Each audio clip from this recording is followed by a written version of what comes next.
Intro. She was untouched by love, yet destiny placed her before a man whose soul was already broken. Isabella Moore was 23. Quiet, almost invisible in a world that celebrated noise. A scholarship student, she worked nights as an intern just to survive.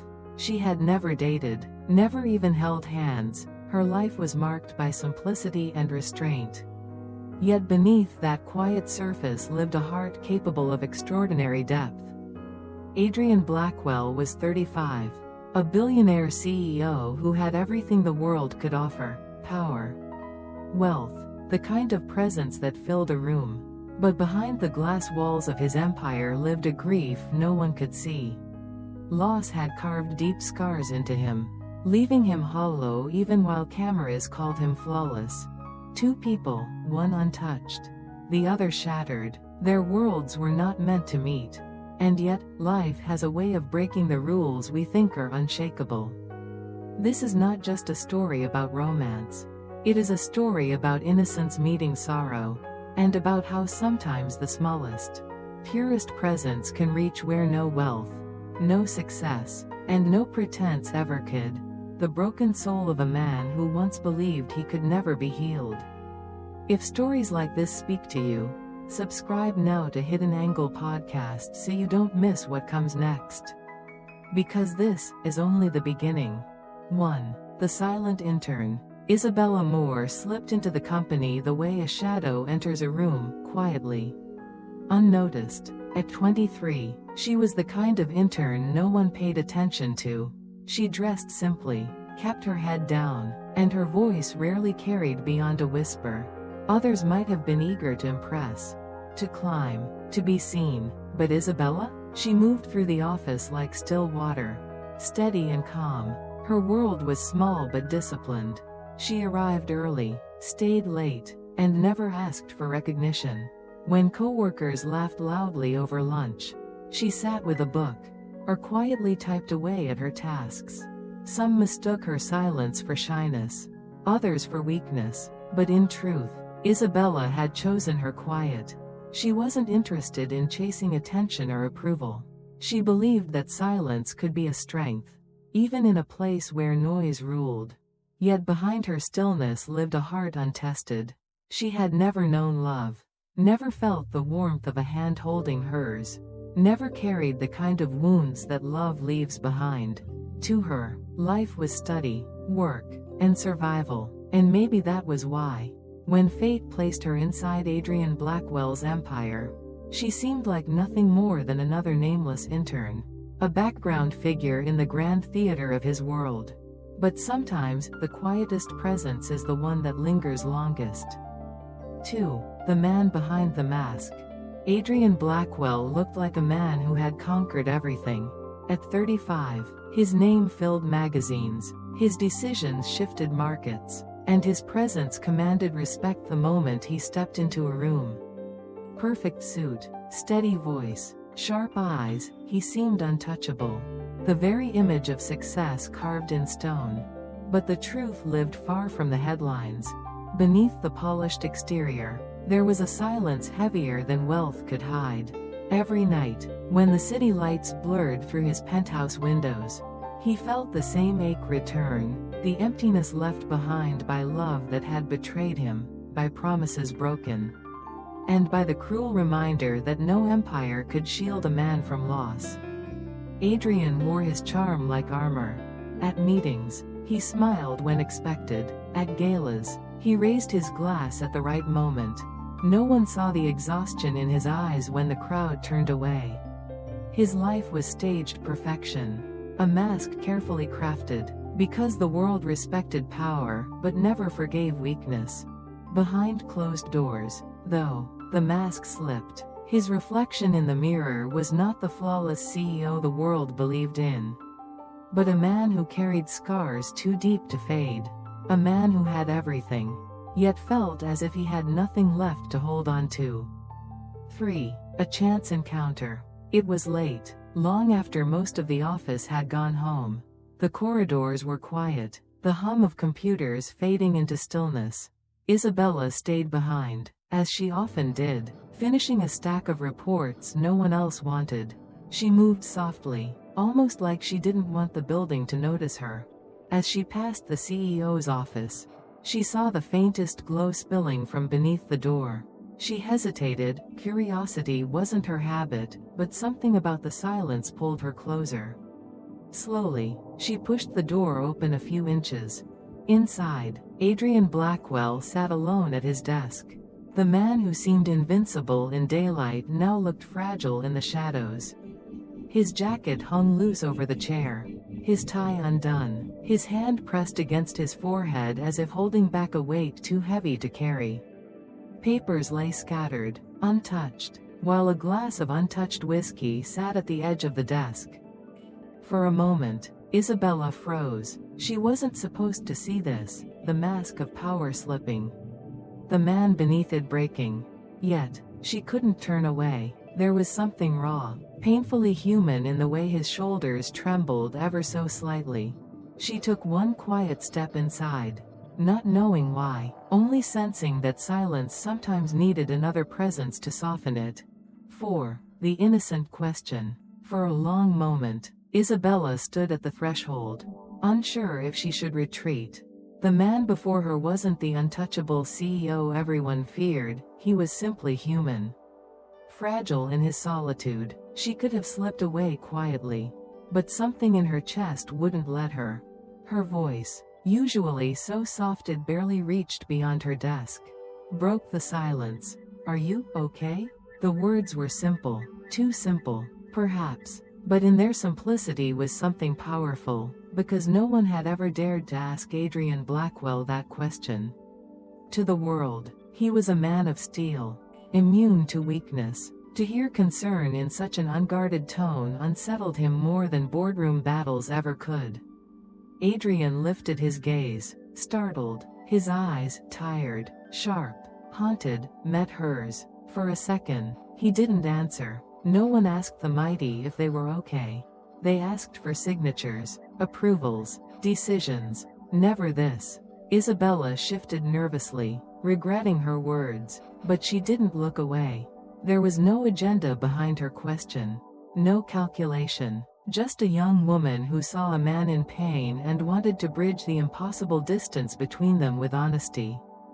And for the first time in years, Adrian felt the mask slip, not because it cracked under pressure, but because someone had cared enough to see past it.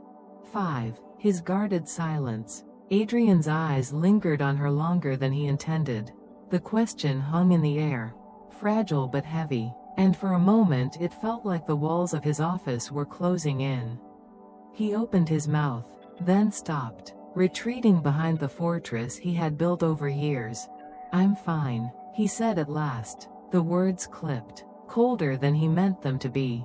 His voice carried the weight of dismissal, the practiced tone of a man who had spent a lifetime keeping others at arm's length.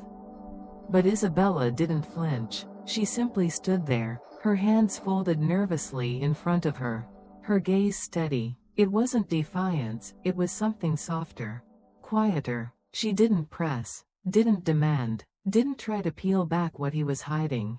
And that unsettled him more than any challenge could have.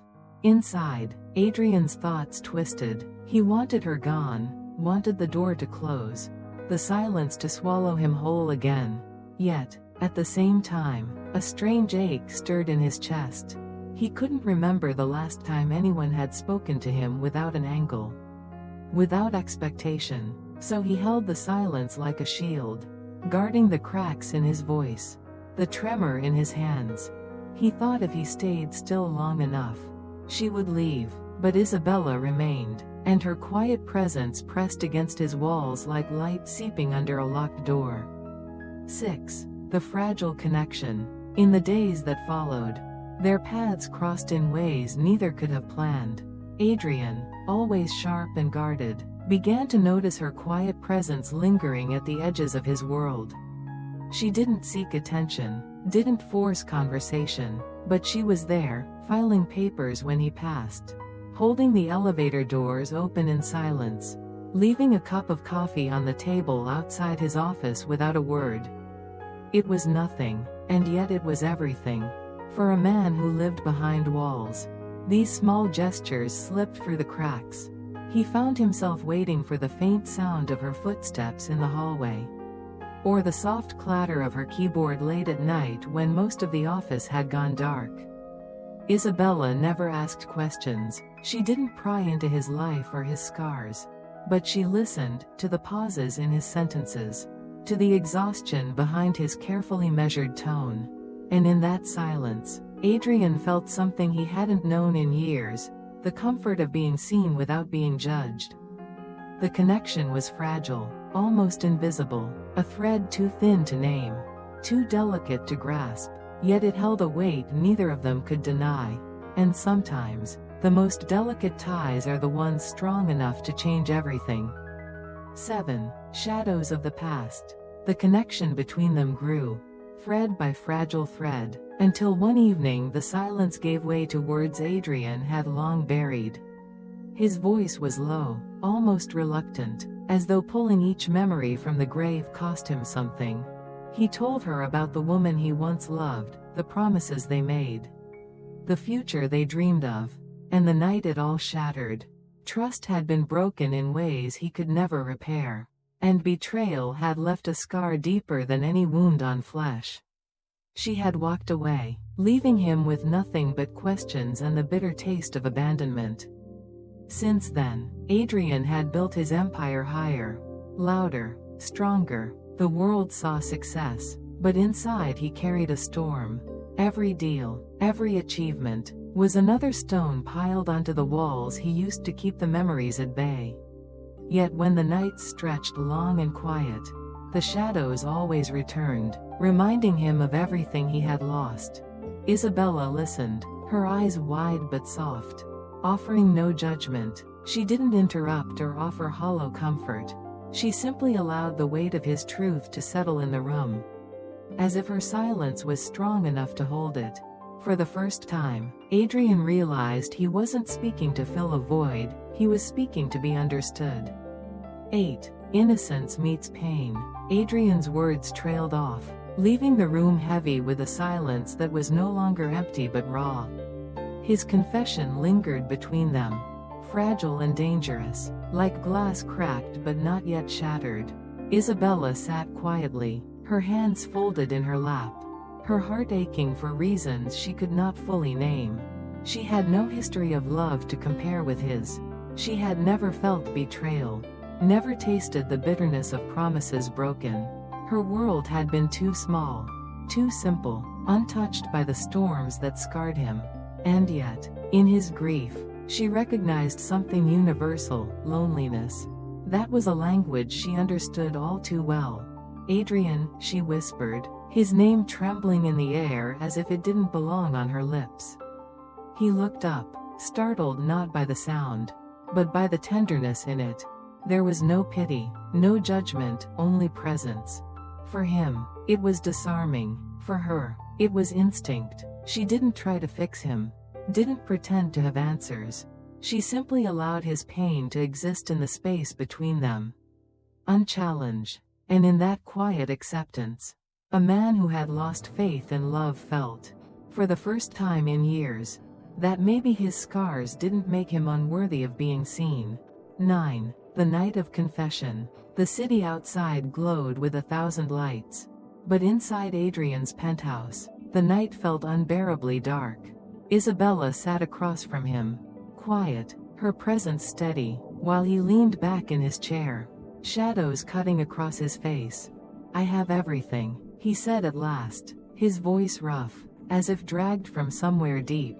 "More money than I'll ever spend, more power than I ever wanted." And yet, his eyes lowered to the untouched glass in his hand. "I feel like I have nothing left." The words broke something in the air.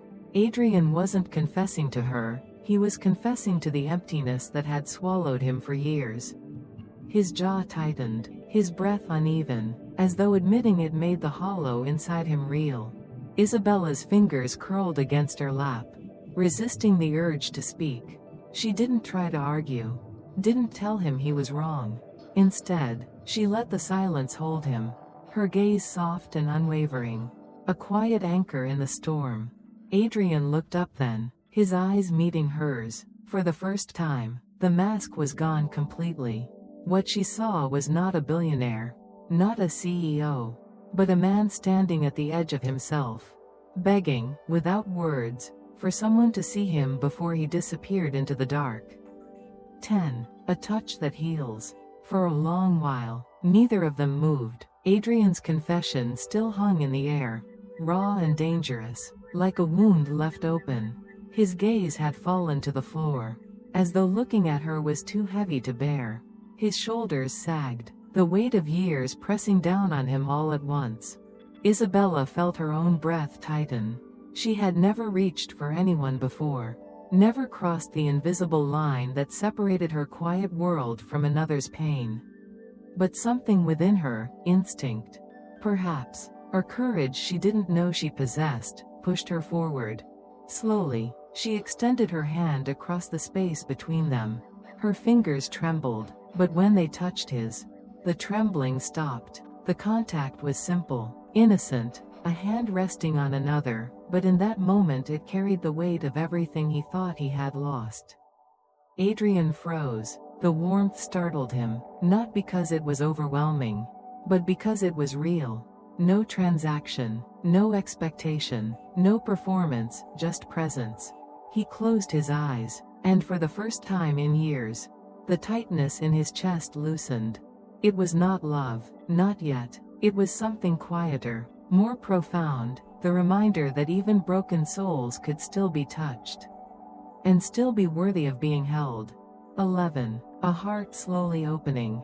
Adrian sat still, as though the world itself had paused around that single touch. The silence was no longer suffocating, it was tender, almost alive. He looked down at their hands, her small fingers resting over his, unafraid, steady in their simplicity. For years, his heart had been locked tight, hidden behind walls of steel and success. He had convinced himself that vulnerability was weakness, that to open even a corner of himself was to invite ruin. But now, in the quiet company of a young woman who had never even known love, he felt something shifting. It wasn't a flood, not yet, more like a crack in the stone, where light seeped through. Her presence did not demand, did not pry, it simply existed, and in that existence, it gave him permission to breathe differently, to believe, just barely, that he was not beyond reach. Adrian lifted his gaze to her face. Isabella's eyes met his with a calm honesty that disarmed him more than any sharp word could. In her innocence, he saw no judgment, only a willingness to share the weight he carried, and that fragile willingness was enough to stir something long dormant inside him. His chest rose with a breath he hadn't realized he was holding. For the first time in years, his heart, once a fortress, felt less like a prison, and more like a door slowly beginning to open. 12. When broken meets pure. The night stretched quiet, holding them in a stillness neither wanted to break. Adrian's hand remained beneath hers, the weight of his past colliding with the untouched innocence she carried. It was not a grand gesture, not the fire of romance, but something more delicate, a fragile intersection of two lives shaped by opposite worlds. Adrian had lived in shadows, scarred by betrayal, hardened by loss. He had believed his heart was ruined beyond repair, a place where nothing good could grow again. Yet Isabella, untouched by love's chaos, carried within her a purity unmarked by heartbreak. She had no history to cloud her, no wounds to make her wary. And when the broken met the pure, something unexplainable stirred. His pain did not vanish. Her innocence did not disappear, but together they formed a strange balance. She gave him silence that healed instead of silence that suffocated. He gave her a glimpse into the weight of a love she had never known, reminding her that life, even in its darkest places, could still be shared. It was not resolution, not yet, but in that moment, both realized something had shifted. The broken was no longer entirely shattered, and the pure was no longer untouched. Outro. In the end, This was never just about an intern and a billionaire.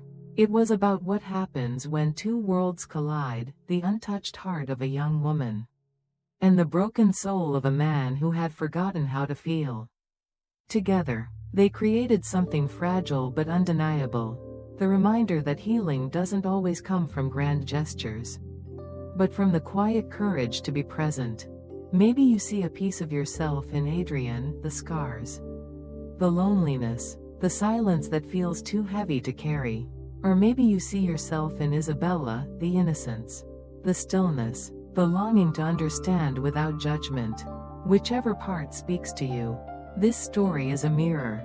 It asks us, what does it take for brokenness and purity to meet within ourselves? If this touched you, let me ask you something in return. Drop a comment below. Tell me which part of this story stayed with you the most. Was it Adrian's silence, Isabella's courage, or the fragile touch that changed everything? And if you felt something tonight, don't keep it to yourself. Hit the like button, share this with someone who might need it, and subscribe to Hidden Angle Podcast so you don't miss the next untold story. Because sometimes, the stories we share here don't just live on this channel, they live in the hearts of those who listen.